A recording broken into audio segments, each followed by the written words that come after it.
so this is what you need to make the kefir starter. So you don't have to do the grains. It's freeze-dried starter. So you need one of these gadgets, temperature gauge. You need the glass pour. You need has to be plastic, cannot be metal, the strainer. Scissors to cut.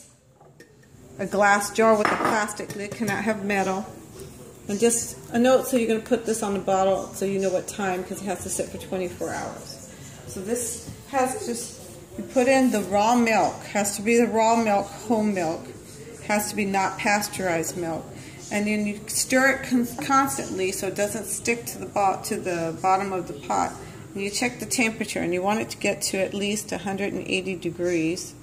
This thing you can connect to the side of the pot if you want to, but I like to do it in the middle. So I'm checking to see if it gets to 180. It's close. Okay, it's not quite there yet. Make sure. It's almost at 170. And I put this on the side here. And then you also have to have this ready to go in the freezer.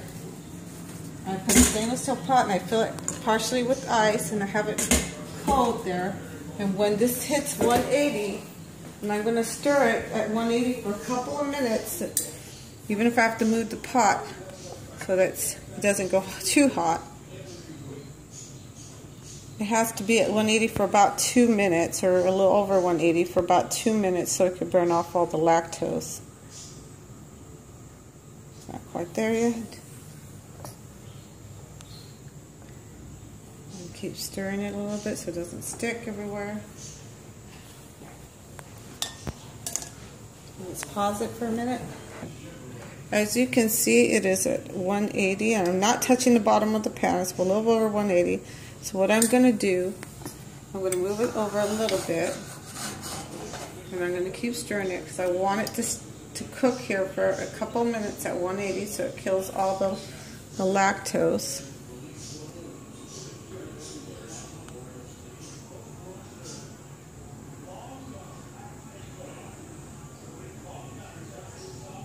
Okay. I don't want it to cool too much, so I want it to be at 180 for 2 minutes, a couple of minutes. And once it's at 180 for a couple of minutes, I have to stop stirring it and let it set so that it gets this film on the top of it. Because if you keep stirring it as it's cooling, it'll be a little bit more like cottage cheese. Still at 180, which is good. 180, a little over 180.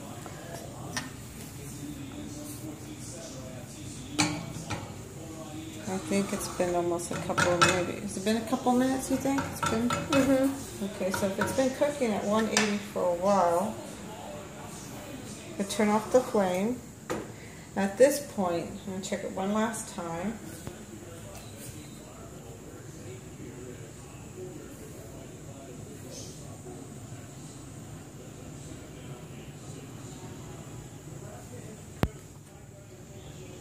So as long as it's been at 180 for a couple of minutes, actually a little bit higher, which is fine. That's good because it's cooking out all the lactose. So now, I see the froth on top. See how the froth? Look at the froth on top. Don't stir it anymore because that's going to start coating and kind of creating like a film on top. So don't stir it on top because that stuff will easily drain if you don't mix it into the milk. I notice when I mix it into the milk, even when it's cooling, my yogurt comes out more like cottage cheese looking, which is fine, but it's not the texture I'm going for. Okay, pause it. Okay, so I had this sitting in the freezer with some ice, stainless steel, so it's nice and cold. And I put it in the sink. And then I try to get my milk. It's been sitting now that it's at 180 for a couple minutes. I put it on top of the ice so it can cool. Now since this is kefir, let me get the box. Since this is for kefir, the only difference between these two, with the kefir I use the raw milk, unpasteurized. If I was making yogurt in the yogurt maker, the difference is I would be using whole milk, organic, whole milk. It doesn't have to be raw and it doesn't have to be unhomogenized. But to make kefir, it has to be unhomogenized raw milk, cannot be homogenized. So this is kefir. So for kefir, I'm using raw milk, unpasteurized. Let me get the bottle. Hold on one second. Pause it. So I'm using raw milk, organic, and the big difference here is it says unpasteurized milk. So that you have to use to make the kefir from this package. Now, if I'm making the yogurt, and I'm making it from a Greek yogurt, then I'm going to use just organic whole milk from the grocery store. So let me get my thermometer.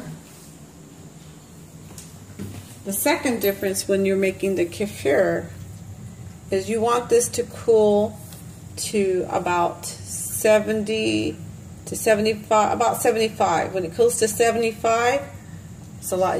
The rest is really easy to do. And then the only difference between the kefir and making yogurt is that the yogurt you cool to 100 degrees, but the kefir you have to wait longer and it has to cure down to about 75 degrees. Okay, just remember, have a note, because you're going to go from 24 hours to the time you pour it into the jar when you're done. And then you have to put the timer on the next day. And as soon as you get up, I put a post-it on the mirror to tell me what time to set the timer for, so I know when the 24 hours are going to be up. It'll go off. And then make sure you use a wooden spoon to stir the starter. Make sure you have scissors, and make sure the scissors stay clear away from the starter. You don't want to cut into the starter because you got stainless steel, and it's not supposed to touch stainless steel. So you got to make sure when you cut this that you've gotten all the starter down here and not by where you're going to cut. And then remember to have this ready and the plastic lid. So take a look at everything you need. The note, the starter, the scissors. This also has instructions. The plastic strainer, not stainless steel. Glass container, glass, plastic, wooden spoon. This will touch the milk only. Will not come in contact with the starter at all because it's got stainless steel. So let's check the milk and see if it's at 70 degrees or about 75 degrees.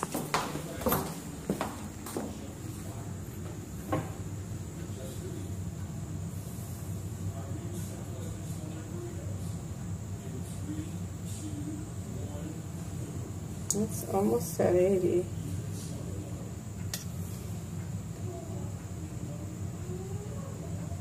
Okay, so it needs a few more to get a little closer to 70. Okay, let's pause. Okay, so if you see, if I stick it in the pan, it's almost at 70, and then I kind of change the direction.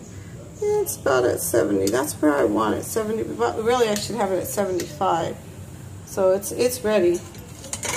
So you see how I don't stir it while it's setting, so it gets that little coating on top? You want that coating on top because you're going to drain that. If I were to mix that in right now and stir it, it's going to create a different texture. If you just leave it as is, it'll be creamy. So,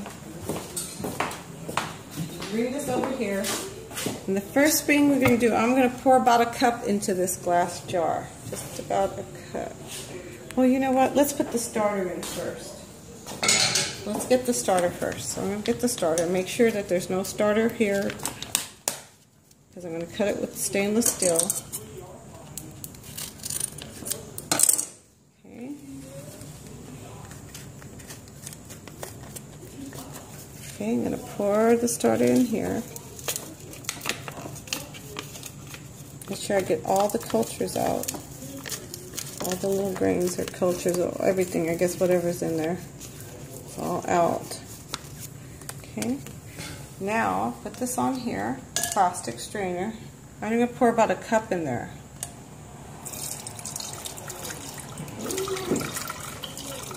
Okay.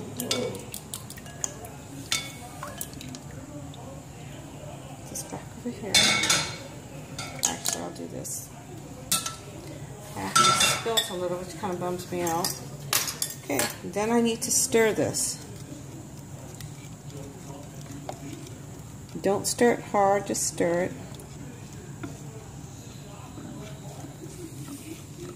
And try to get it to dissolve.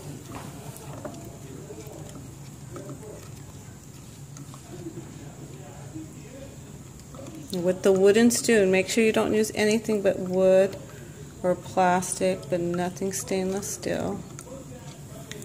And take a look at the bottom and see if I don't see anything in there. It looks fine.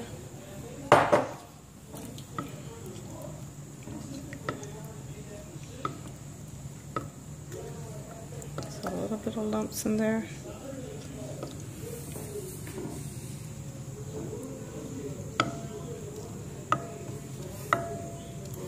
Okay, it looks good, feels okay. So now that it's stirred,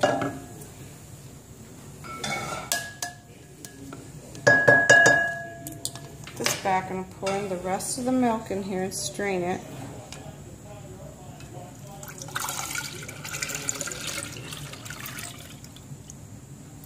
You'll see the film there, because I let it set. That was good. I didn't keep stirring it while it was cooling. You want to get all that film out of there. See all that stuff?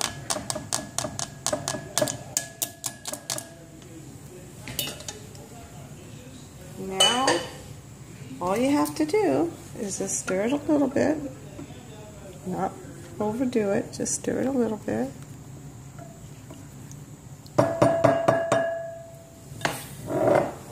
Pour it in your jar. Has to be a 32-inch jar, 32-ounce jar, glass.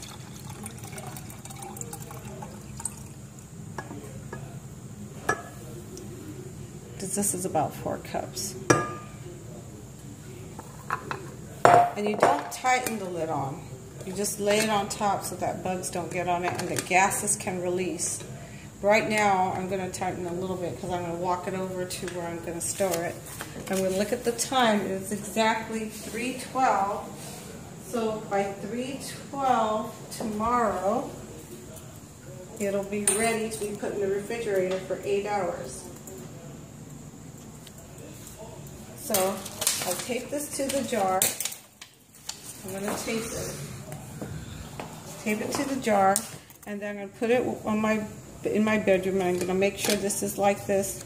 And then I'm going to post another post-it to my mirror in my bathroom saying to turn on the alarm tomorrow morning, to turn it on so it will go off at 3:12 so I can put it in the refrigerator. That's how you make that. The only difference between this and the yogurt maker, let's walk over here, because I would pour it in my yogurt maker, but I would put it for 24 hours, and this will go into cool mode automatically. The only difference between the milk is that I would have cooled it only to 100 degrees. This kefir is cooled to about 75 degrees, and then you pour it in. This one, you only have to cool it in the pot for up to 100 degrees. Then you do it the same thing. You strain it with a cup of yogurt in there. Well, actually, 1/4 cup of this yogurt here. I get 1/4 cup, which isn't very much, of this. 1/4 cup of this. Just a tiny amount. I put it in here. I put 1 cup of the cooled milk, and it's not the raw milk, it's the whole milk. And I cool it for about 100 degrees, stir it, do the same thing, get all the bumps out, and then I drain the rest into it, stir it, and then pour it into the yogurt maker. That's the difference. And then this yogurt maker is set to 24 here on the counter. We have 15 seconds. This is set to 24, then you press start, and it's good to go.